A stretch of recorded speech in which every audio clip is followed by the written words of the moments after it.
लट, पिपील, चींटी वगैरह के लिए भी कितने लोग दवाई छिड़क देते हैं, तो एक साथ बहुत सारी चींटियों का मरण हो जाता है। और मच्छर है, खटमल है, कई प्रकार के जीव हैं, इन सब का नाश हो जाता है। और बार बार मरण को प्राप्त होकर बहुत पीड़ा सहन करनी पड़ती है, क्योंकि कोई भी जीव मरना नहीं चाहता। ये जो तिरेंच आयु है पुण्य प्रकृति है, भले वो चींटी की आयु है लेकिन वो पुण्य प्रकृति है। वो गति पाप है, तिरेंच गति पाप है, लेकिन तिरेंच आयु जो है वो पुण्य है। इसलिए कोई भी तिरेंच मरना नहीं चाहता, वो कितना भी बीमार पड़ जाए लेकिन वो चाहता है कि मैं सुखी हो जाऊं, मेरा कष्ट दूर हो जाए, मरना नहीं चाहता। और बहुत पीड़ा सहन करते हैं। हाँ, आदि शब्द में आ गया ना सब, आदि शब्द में। अब लट को आदि ले लो तो शंख भी आ जाएगा उसमें। शंख भी 2 इंद्रिय जीव होता है। शंख जो होता है ना वो भी 2 इंद्रिय जीव होता है। फिर सीप जो होती है, सीप भी 2 इंद्रिय जीव होती है। फिर पिपील में 3 इंद्रिय जीवों में चींटी आ जाएगी, बिच्छू भी आएगा। बिच्छू भी, विषी जिसको वो 3 इंद्रियों वाला है। स्कॉर्पियन 3 इंद्रिय जीव है।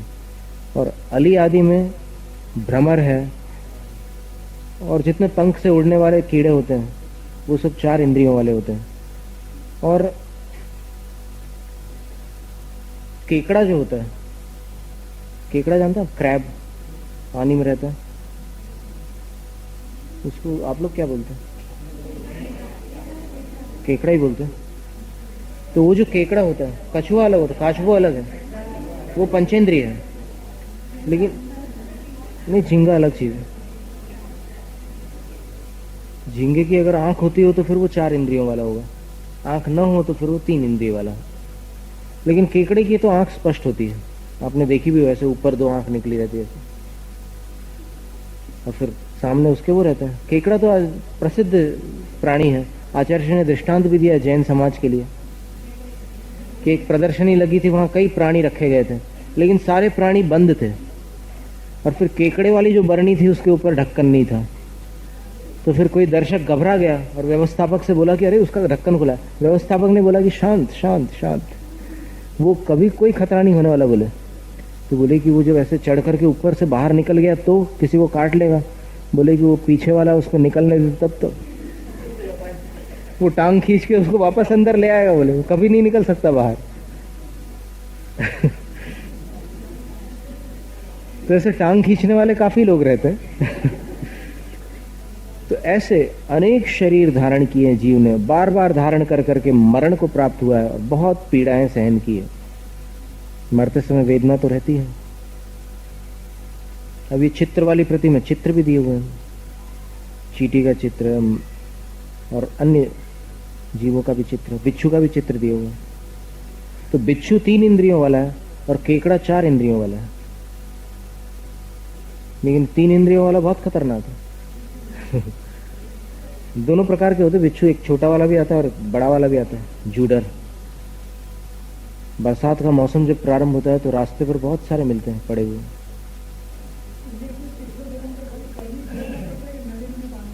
नवीन बांधते हैं ना, बराबर बांध, नवीन तो सभी बांधते हैं जीव। ऐसे नहीं हो तो क्या हो गया, राग द्वेष तो है ना, क्यों नहीं बनेगा, बराबर बनेगा। नहीं, राग द्वेष का मात्र मन से संबंध, इंद्रियों से भी राग, इंद्रियों के माध्यम से भी राग द्वेष होता है। ये जो कीड़े होते हैं वो लाइट की तरफ क्यों आते हैं? बिना राग के आते हैं क्या? उनको राग होता है अपने इंद्रिय विषय का, इसलिए आ जाते हैं। तो उसमें मन की कोई आवश्यकता नहीं है। राग द्वेष करने के लिए मन की जरूरत नहीं है, बिना मन के भी राग द्वेष होते हैं। जिनके पास है मन, वो मन के साथ करते हैं राग द्वेष, और जिनके पास नहीं है वो बगैर मन के राग द्वेष करते हैं। अब इसके बाद देखिए, त्रस पर्याय में ये विकलेंद्रीय जीव कहलाते हैं। 2, 3 और 4 इंद्रिय वाले जीव विकलेंद्रिय। विकल, विकल यानी सकल नहीं है, अभी 5 नहीं है, इसलिए विकल कहलाते हैं। जैसे अंग जिसका पूर्ण न हो उसको विकलांग बोलते हैं। विकलांग बोलते हैं ना, पैर जिसका नहीं है या फिर हाथ नहीं है तो उसको विकलांग बोलते हैं। इसी प्रकार जिनकी इंद्रियां कम हो 5 से, उनको विकलेंद्रिय बोलते हैं। कबहू पंचेंद्रिय पशु भयो, मन बिन निपट अज्ञानी थयो। सिंहादिक सैनी हुए क्रूर, निबल पशु हति खाए भूर।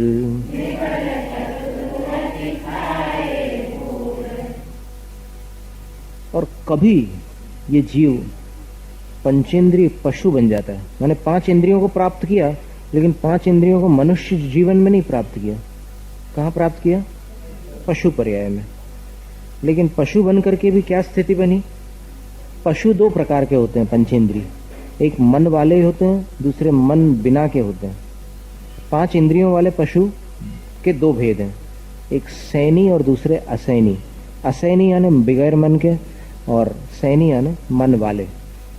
तो मन बिना मन का पंचेंद्रिय बन गया पशु। तो निपट अज्ञानी था, बिल्कुल अज्ञानी था, उसके अंदर कुछ सीखने की क्षमता नहीं थी। जिसके पास मन होता है उसको कुछ सिखाया जा सकता है, और जितने जानवर सिखाने पर सीख लेते हैं, समझ लेना चाहिए कि वो सैनी पंचेंद्रिय है। और कुछ भी नहीं सीख सकते, सिर्फ 5 इंद्रियां हैं उनके पास, और कोई सोच विचार करने की क्षमता नहीं है। बस सुख दुख इंद्रिय जनित वो भोगते हैं, राग द्वेष करते हैं और मरण को प्राप्त हो जाते हैं। वो असैनी पंचेंद्रिय होते हैं।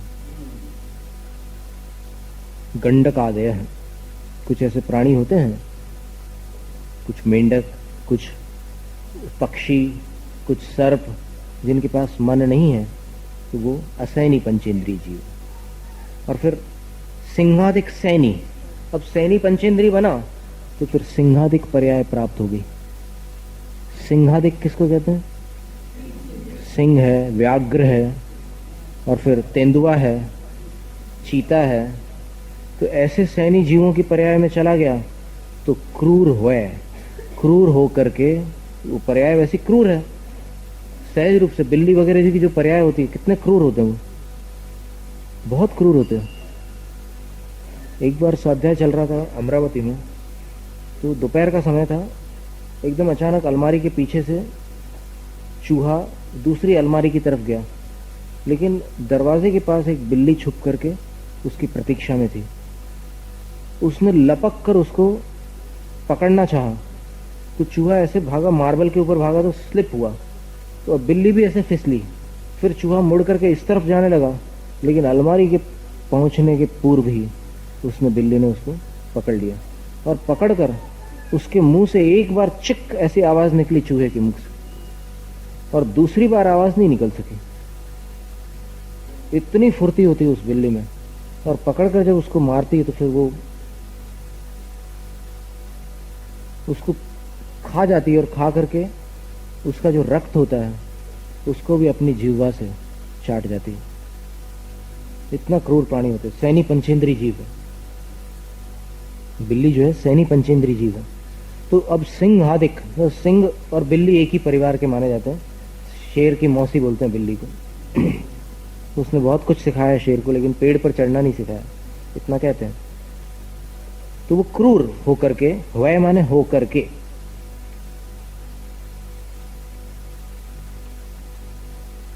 निबल पशु हति, क्रूर होकर के क्या किया उसने और अपन ने भी, क्योंकि ये कहानी चल रही सबकी, शेरडाला की जो पहली राल है वो सबकी अपनी आत्मकथा है। तो क्रूर सैनी पंचेंद्रिय सिंहादिक तिर्यंच बन करके निबल पशु, निर्बल पशुओं को हति, उनका हनन करके, उनको मार करके भूर खाए। भूर यानी बहुत जानवरों को खा गए एक जीवन में। एक बिल्ली अपने जीवन में कितने जानवरों को खाती है, कितने पक्षियों को खा जाती है, कई प्राणियों को खा जाती है। और एक शेर अपने जीवन में कितने जानवरों को खा जाता है, बड़े बड़े जानवरों को खा जाता है। बड़े बड़े जो हिरन होते हैं, नील गाय होती है, उनको भी शेर पकड़ करके खा जाता है। जेब्रा वगैरह, अफ्रीका के जंगल के शेर जो होते हैं वो जेब्रा को पकड़ करके खा जाते हैं, जिराफ को पकड़ लेते हैं। तो कई जानवरों को मार मार करके वो खा जाता है। और मान लो क्रूर जानवर नहीं बना तो फिर सौम्य प्रकृति का जानवर भी बन सकता है। लेकिन तिर्यंच गति के दुख इतने भयानक है कि उनको देखकर अथवा सुनकर के भी हृदय कंपित हो जाए। कबहू आप भयो बलहीन, सबलनि करी खायो अति दीन। छेदन भेदन भूख प्यास, भार वहन हिम आतप त्रास।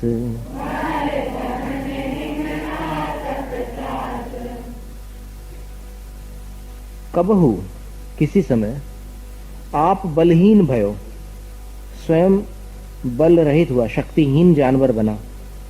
तो शक्तिहीन बनने के कारण क्या परिणाम हुआ उसका? सबलनी करी, जो बलवान जानवर थे, सबल थे, उनके द्वारा खायो, खा लिया गया। सर्वाइवल ऑफ द फिटेस्ट एक सिद्धांत है कि जानवरों में इस पृथ्वी पर वही टिक सकता है जिसके पास ताकत है। जो बलवान नहीं है उसको बलवान जानवर मार डालेंगे, वो बच नहीं सकता। तो अति दीन, उसकी दशा कैसी रही? अत्यंत दीन। दीन का अर्थ क्या है? गरीब नहीं है। दरिद्र का अर्थ गरीब होता है। दीन का अर्थ होता है जिसके पास स्वाभिमान रखने के लिए कुछ भी ना हो, उसको दीन कहते हैं। वो स्वाभिमान नहीं कर सकता, मतलब उसके पास कोई गौरव नहीं रहता। जैसे व्यसनी मनुष्य है, भले जैन परिवार में पैदा हुआ, लेकिन व्यसन करने के कारण अब लोगों की नजरों में वो गिरा हुआ है, और गिरा हुआ होने के कारण उसके पास कुछ भी नहीं बचा जिस पर वो घमंड कर सके। दीन दशा हो जाती है, व्यसनी की दशा अंत में दीन होती है। तो ये जानवर ऐसे होते हैं कुछ कि जिनको बलवान जानवर मार करके खा जाते हैं, लेकिन इनके पास अपना कोई गौरव नहीं रहता, दीन होते हैं। और छेदन भेदन भूख प्यास, क्या दशा होती है उनकी? छेदन, छेदन का अर्थ होता है काटना, और भेदन का अर्थ होता है चुभाना। दोनों शब्दों का अर्थ याद रखना। छेदन का अर्थ होता है काटना और भेदन का अर्थ होता है चुभाना। तो जानवरों के कभी कभी कान काट देते हैं, पहचान बनाने की नहीं। हमारी भैंस है, हम कुछ भी कर सकते हैं, हमने खरीदी है 17,000 में, तो हम पहचान निशान नहीं बनाएंगे क्या? हम तो बनाएंगे। तो उसके कान को ऐसे डिजाइन में काट देते हैं, पहचान तो बन जाती है, लेकिन उसकी वेदना उसको कितनी सहन करनी पड़ती है, इसकी कौन परवाह करता है? छेदन। और भेदन, भेदन यानी चुभाना। तो जैसे हाथी है, उसको अंकुश चुभाए जाते हैं। और फिर ये बैलगाड़ी वाले कुछ लोग ऐसे रहते हैं कि चाबुक से मारते तो हैं, लेकिन उस चाबुक के आगे एक कील रखते हैं, उस कील को उसके पीछे वाले भाग में चुभाते हैं बैल के, तो वो भेदन है। भूख प्यास, भूख और प्यास भी उनको सहन करनी पड़ती है, पालतू जानवरों को भी और फिर वैसे घूमने वाले जानवरों को भी। घूमने वाले जानवरों को तो जब तक मिलता नहीं कुछ कहीं पड़ा हुआ, तब तक उनको भूख सहनी पड़ती है। मिल जाए तो मिल जाए भाग्य से। और फिर पाले हुए जानवर जो है, उनको जो मालिक समय पर देगा उस समय मिलने वाला है। बाकी समय अगर भूख लग रही है तो लगी रहे, और प्यास लग रही है तो प्यास लगी रहे। जब तक वो लाकर पानी न दे तब तक वो रस्सी से या चेन से बंधा हुआ जानवर क्या कर सकता है? आवाज लगा सकता है अगर कुछ बोल सके तो। घोड़े भी बंधे बंधे आवाज करते हैं ना, कभी उसको प्यास लगती है, भूख लगती है, या कोई भी संकेत अपना बताने के लिए। तो जब तक मालिक उसको नहीं देता तब तक भूखा रहता है, प्यासा रहता है। और कभी कभी तो वजन ढोने वाले जो जानवर होते हैं, वो भूखे प्यासे इतने थक जाते हैं कि वो चल नहीं पाते। कल कटनी से लोग आए हुए थे। कटनी की एक घटना पंडित जगन मोहन लाल जी ने सुनाई थी कि एक बार एक बैलगाड़ी वाला बहुत वजन लाद करके ले जा रहा था। अब वो बैल जो था वो चल नहीं रहा था, इतना ज्यादा वजन हो गया था कि उससे चलते नहीं बन रहा था। और वो खूब उसको चलाने की कोशिश कर रहा था, चाबुक मार रहा था और पीछे से वो चुभा रहा था, लेकिन फिर भी वो नहीं चल रहा था, बैठ गया वो। ऐसा होता है कई बार कि बैलगाड़ियों के जो जानवर वो बैठ जाते हैं। बैठ गया वो, तो उसने उसको पूंछ से पकड़कर उठाना चाहा तो भी नहीं उठा वो। माने उसकी पराकाष्ठा हो गई थी, माने सीमा पार हो गई थी उसकी क्षमता की। तो पूंछ से पकड़ करके उठाने पर भी जब नहीं उठा तो फिर उसने उसको पीटा, और इतना पीटा कि वो बैल वहीं रोड पर मरण को प्राप्त हो गया। ये तिर्यंच गति की प्रचंड वेदना होती है।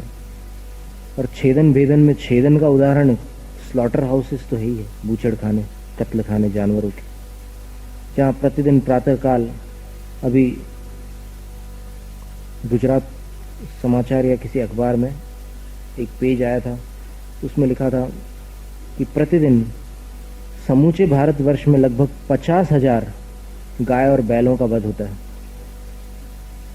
और कुल सब जानवरों को मिलाकर के तो लाखों में संख्या चली जाती है। तो ये सब तिर्यंच गतियों के दुख हैं।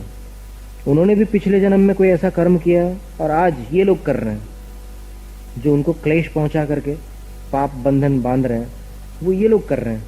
तो ये क्रम चलता रहता है। तो छेदन, भेदन, भूख, प्यास। अब प्यास की वेदना गर्मियों के मौसम में जानवरों को कितनी होती होगी। मनुष्य तो ठंडे पानी की व्यवस्था बना लेता है, लेकिन इनके लिए धूप में अगर कोई तसला पड़ा हुआ है, पानी गर्म हो गया है और जानवर प्यासा है, तो वही उसके सामने सरका दिया, और वो बेचारा ऐसे मुंह डाल डाल करके बार बार, प्यासा है तो पानी भी पीना है, और फिर गर्म है तो फिर पीते भी नहीं बन रहा है, तो थोड़ा थोड़ा करके जैसे तैसे वो अपनी प्यास बुझाता है। कितनी कितनी वेदनाएं जानवरों को सहन करनी पड़ती है। अगर अपन दूसरों की वेदना को देखें तो फिर समझ में आता है कि हमारी वेदना तो कुछ भी नहीं है। अपन अपनी वेदना को देख करके व्यर्थ में दुखी हो रहे हैं कि हमें है ही कितना दुख। दुख अगर देखना हो तो देखो तिर्यंच गति की तरफ। एक बार आप राजकोट की गौशाला में जाकर के देख लो, वहां के जो जानवर बीमार पड़े हुए हैं, वो उनके दुख को देखकर, उनके शरीर की अवस्था को देखकर हृदय कंपित हो जाए, और आपको लगेगा कि मैं फालतू क्यों दुखी होता रहता हूं बिना मतलब के, मुझे तो कोई दुख नहीं है। लेकिन क्या मनुष्य मानसिक दुख ज्यादा पैदा कर लेता है, मन ही मन अपने, बिना कारण की टेंशन, बिना कारण की कुछ बात। अब वो मुस्कुरा करके चाय नहीं पिला रहे हैं तो फिर उदास हो गए आप, सामने वाले, और फिर वो पूरा चेन रिएक्शन होती है। उसने मुस्कुरा कर चाय नहीं पिया तो फिर आपका भी चेहरा उतर गया, आपने भी बात करना बंद कर दिया। अब वो सामने वाले को समझ में नहीं आ रहा कि इनने बात करना क्यों बंद कर दिया, और फिर ये बोलने को राजी नहीं है कि हमने क्यों बंद किया। और कैसे बोले कि तुमने मुस्कुरा करके चाय नहीं पिलाई इसलिए हमने बात करना बंद कर दिया। ये बोले कैसे, किस मुंह से बोले? क्योंकि स्वाभिमानी प्राणी है मनुष्य। तो ऐसी फालतू की बातों को लेकर के मनुष्य दुखी होता है। जो सचमुच दुखी है उनको, उनकी तरफ देखो, कितने दुख हैं तिर्यंच पर्याय में। और भार वहन, भार को ढोना, कितना भार ढोते हैं जानवर, यानी उनकी सीमा के पार भार ढोना पड़ता है उनको कई बार। तो ये ऊंट गाड़ियां चलती हैं, घोड़ा गाड़ियां चलती है, फिर ये दूसरे जो बैल गाड़ियां वगैरह रहती है, सब भार ढोने वाले जानवर हैं। और हिम सर्दी को सहन करते हैं, आतप गर्मी को सहन करते हैं। अब किसी पेड़ के नीचे बांध दिया जानवर को, बंधी हुई वो गाय। अब धूप जो थी सवेरे तो इस तरफ से थी, अब बाद में शाम को, अब वो मालिक को जब फुर्सत मिले तब खोल कर दूसरी जगह बांधे, वरना घंटों तक धूप में पड़ी हुई हो। कितनी वेदना सहन करनी पड़ती है। और त्रास, त्रास का अर्थ कष्ट भी होता है और त्रास का अर्थ भय भी होता है। भय भी सहन करना पड़ता है जानवरों को कई बार। कभी सांप काट खाए उनको, कभी कोई दूसरे जानवर उसको परेशान करते हैं। अभी यहाँ पर हमने गुजरात में 2-3 बार ऐसी घटनाएं देखी है कि कुत्ते सूअर के बच्चे को ऐसे मुंह में पकड़ करके लेकर भाग जाते हैं। और जगह नहीं देखने मिली हमें ये घटना, लेकिन यहाँ पर 16 रोड में हमने 2 बार देखा कि एक सूअर बहुत चिल्ला रहा था। फिर पता चला जब हमने खिड़की के बाहर झांक करके देखा तो 3 कुत्ते पकड़ करके उसको नोच रहे थे। और फिर एक इस तरफ मैदान में जब जा करके देखा तो वहां पर एक सूअर के बच्चा था, तो उसको एक बड़ा कुत्ता आया, मुंह में पकड़ करके भाग गया, वो चिल्लाता जा रहा है। तो ऐसे भय भी, ऐसे खतरे भी उनके जीवन में बराबर बने रहते हैं।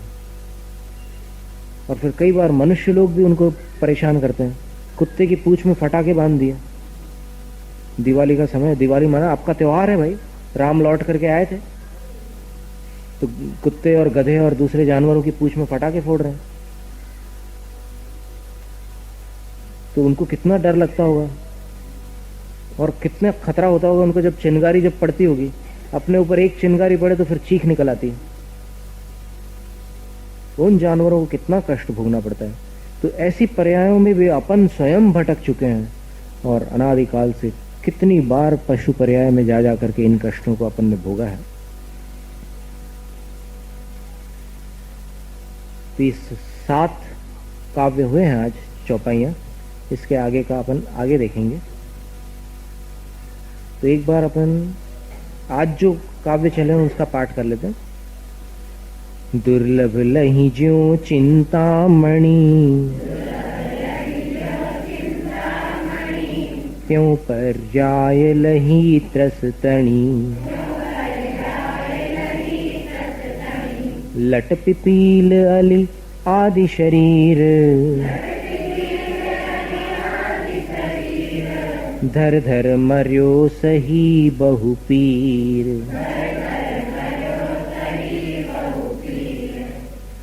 कबहू पंचेन्द्रिय पशु भयो, मन बिन निपट अज्ञानी थयो। सिंहादिक सैनी हुए क्रूर, निबल पशु हति खाए भूर। कबहू आप भयो बलहीन, सबलनि करि खायो अति दीन। छेदन भेदन भूख प्यास, भार वहन हिम आतप त्रास। अब मनुष्यों को मनुष्यों की चिंता नहीं है तो जानवरों की कौन पूछने वाला है। लेकिन अपन सब संसार भ्रमण में इन सब दुखों को भोग चुके हैं। ऐसा नहीं है कि अपन बच गए हैं इनसे। और अभी भविष्य का भी कोई ठिकाना नहीं। अगर इस जन्म में सम्यक दर्शन न हो तो फिर क्या भरोसा भविष्य में क्या होने वाला है। इसलिए इस जन्म में तो अभी जो अवसर है उसका लाभ लेना ही चाहिए। ठीक है, कई बार मन ललचा जाता है, कई बार ऐसा लगता है कि अभी शादियों के मौसम में रात्रि भोजन का त्याग न करें। आता है ना भावना, ऐसी भावना आती है, कई लोगों के मन में आती है, क्योंकि लालच है, जीवा इंद्रिय है, क्या करोगे। लेकिन उसका फल अगर देखो, अगर 5 मिनट के लिए उसका फल आज भोगना पड़े तो कोई तैयार नहीं होगा। लेकिन सागरों तक भोगने के लिए अज्ञानी मनुष्य विवेकहीन होकर के तैयार हो जाता है, उस पाप को कमाने के लिए तैयार हो जाता है कि नहीं, ऐसा मजा फिर कहाँ मिलने वाला है, ऐसा मौका फिर कहाँ मिलेगा। वाडीलाल आइसक्रीम और फिर रायता और दुनिया भर के आइटम्स, और फिर वो भी बूफे सिस्टम में, मन माना अपने हाथ से उठाओ और खाओ।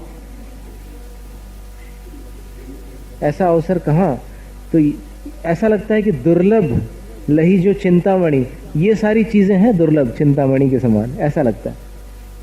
लेकिन अगर विवेक के नेत्रों को खोल करके देखें, ये तो अपने चर्म चक्षु से ऐसा दिख रहा है अपने को इंद्रिय जगत में, लेकिन अगर विवेक के नेत्र खोल करके देखो तो पता चलेगा कि ये क्षणिक सुख है। एक क्षण के लिए जिह्वा का जब तक स्पर्श है तब तक के सुख महसूस होता है, और घाट के नीचे माटी ये स्थिति है। कितना भी अच्छा गुलाब जामुन, लड्डू, पेड़ा, कोई भी मिठाई हो, कोई भी नमकीन हो, वो देह परसते हुए अपावन निष्दिन मल झारी, आगे चलकर 12 भावनाओं में इसका वर्णन करेंगे दौलत राम जी 5वीं ढाल में। शरीर में आते ही साथ कोई भी शुद्ध से शुद्ध वस्तु अशुद्ध हो जाती है। इसका प्रूफ क्या है, इसका सबूत क्या है, कारण क्या है नहीं पूछ रहे हैं कि वो चीज अशुद्ध हो गई, इसका क्या सबूत है। अभी भी तो सेंट की खुशबू आ रही है, सेंट लगाया, मान लो आपने परफ्यूम स्प्रे कर दिया तो उसकी खुशबू तो आती रहती कुछ घंटों तक, तो फिर वो अशुद्ध कैसे कहलाएगी। और कोई चीज आपने खाई तो अभी तक मुंह में बढ़िया एकदम स्वाद आ रही हो, चकाचक बिल्कुल तो वो अशुद्ध कहाँ हुई। तो उसको देखना, पेट में जाने के बाद अशुद्ध नहीं होती, मुंह के ही अंदर जाते साथ अशुद्ध हो जाती है। आपको देखना हो तो मुंह में लड्डू डालो, चबाओ और फिर सामने आईने के सामने मुंह खोल लेना, उसी वक्त आपको समझ में आ जाएगा। कितनी देर देख सकते हैं आप मुंह खोल कर आईने के सामने, मुंह में लड्डू है या फिर आपकी फेवरेट चीज डालना। लड्डू अगर आपको पसंद नहीं तो कोई और चीज, मैसूर पाक डाल देना, कुछ और डाल देना, लेकिन आईने को के सामने मुंह खोल करके देखना कि वो चीज कितनी शुद्ध रहती है। देख ही नहीं सकते उसको, आप देखोगे तो मुंह से निकालने की इच्छा होगी। सच्चाई तो ये है, माने अपन अंधों के समान इन विषय कषायों में डूबे हुए हैं। अगर अपनी विवेक का नेत्र खुल जाए अपना तो फिर अपन संभल सकते हैं, और उसी को खोलना है, इसी से अपने जीवन का उद्धार हो सकता है। अब ये 8वीं चौपाई है, इसमें दौलत राम जी कह रहे हैं मुनियों के माध्यम से जो जीव के भ्रमण की कथा श्रुत परंपरा से चली आ रही है उसी अनादि संसार भ्रमण की कथा को बतलाते हुए कहते हैं कि तिर्यंच गति में और भी बहुत से दुख हैं। बलहीन हो जाए तो बलवान तिर्यंच उसको नष्ट कर डालते हैं, खा जाते हैं। बड़ी मछली छोटी मछली को खा जाती है। और इसके अतिरिक्त छेदन भेदन का कष्ट भी उनको सहना पड़ता है, भूख प्यास भी उनको सहनी पड़ती है, भार ढोना पड़ता है, सर्दी गर्मी और भय के कष्ट को भी सहना पड़ता है। वध बंधन, वध का अर्थ होता है यहाँ पर जान से मारना नहीं, किंतु वध का अर्थ होता है पीटना। चाबुक से मारते हैं, कभी डंडे से मारते हैं, तो पीटना, बंधन, फिर बांध देना, फिर आदिक। आदिक शब्द में और भी बहुत सारे रोग संबंधी भी कष्ट होते हैं जानवरों। कितने प्रकार के रोग होते हैं। भारत में सबसे पहले टीबी की बीमारी जब आई थी तो उसका जो फैला हुआ था विशेष रूप से, वो अंग्रेजों के जमाने में गायों के माध्यम से हो गया था। बैसिलस ट्यूबरकुलाई नाम का एक कीटाणु होता है, वो गायों के माध्यम से बहुत फैल गया था। और मैड काउस डिसीज, ये भी एक बीमारी फैली थी अभी कुछ समय पहले। गाय को चारे के अंदर सूखा मांस डाल करके विदेशियों ने प्रयोग किया कि इसको खिलाने से देखो कैसा दूध देती है। तो गायों का प्राकृतिक भोजन नहीं था मांस, इसलिए अप्राकृतिक भोजन उनको घास के साथ मिश्रित करके देने के कारण वो गाय पागल हो गई, और 12 गायें पागल हो गई। और वो मैड काउस डिसीज से लोग इतना घबरा गए कि फिर और गायों से ये बीमारी न फैले, इस डर से अब वो उन गायों का मांस खाने वालों को भी वो परेशानी होने लग गई। तो उन्होंने फिर हजारों गायों का वध कर डाला। तो ऐसी बीमारियां, और तिर्यंच गति में ऐसे कितने कितने कष्ट होते हैं। गोमारी, अजमारी, गजमारी, अश्वमारी, महिषमारी, ये सब मारी का अर्थ होता है एपिडेमिक, बीमारी। ऐसी बीमारी जो एपिडेमिक यानी बहुतों को एक साथ परलोक पहुंचा दे, ऐसी बीमारी को मारी कहते हैं संस्कृत भाषा में। तो ऐसी ऐसी बीमारियां जानवरों में भी पाई जाती है। आदिक शब्द से बहुत सारे रोग हैं, और फिर कभी दुर्घटनाएं भी होती है। ऐसा तो नहीं है कि जानवरों को मात्र इतने ही कष्ट होते हों, कभी दुर्घटनाग्रस्त हो जाए कोई जानवर, जैसे कोई खाई में गिर पड़े कोई जानवर, तो उसकी हड्डियां टूट जाती है। अथवा कभी जंगलों में भी ऐसा होता है कि शेर दहाड़ता है तो वहाँ के जंगली गधे और फिर जंगली जेब्रा वगैरह जो होते हैं, उनके झुंड के झुंड अपनी जान बचाने के लिए दौड़ लगा देते हैं। अब जब वो दौड़ लगाते हैं तो उनके साथ और भी जानवर शामिल हो जाते हैं, जिराफ, हिरण वगैरह सब। और अगर कोई भोला भाला जानवर चुपचाप खड़ा हो बीच में, या फिर कोई भी प्राणी खड़ा हो, तो वो उनकी चपेट में आ जाता है और कुचल जाता है। और कुचलने के बाद भी कभी कभी जिंदा रहता है, आयु नष्ट नहीं हो पाती।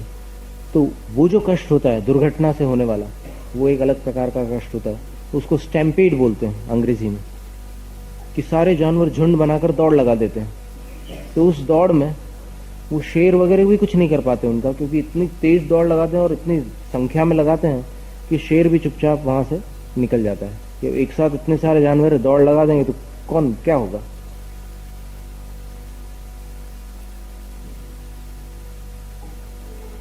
तो ऐसी बहुत सारे दुख तिर्यंच गति में जीव सहन करते हैं। घने घने यानी गुजराती में भी घना बोलते हैं ना,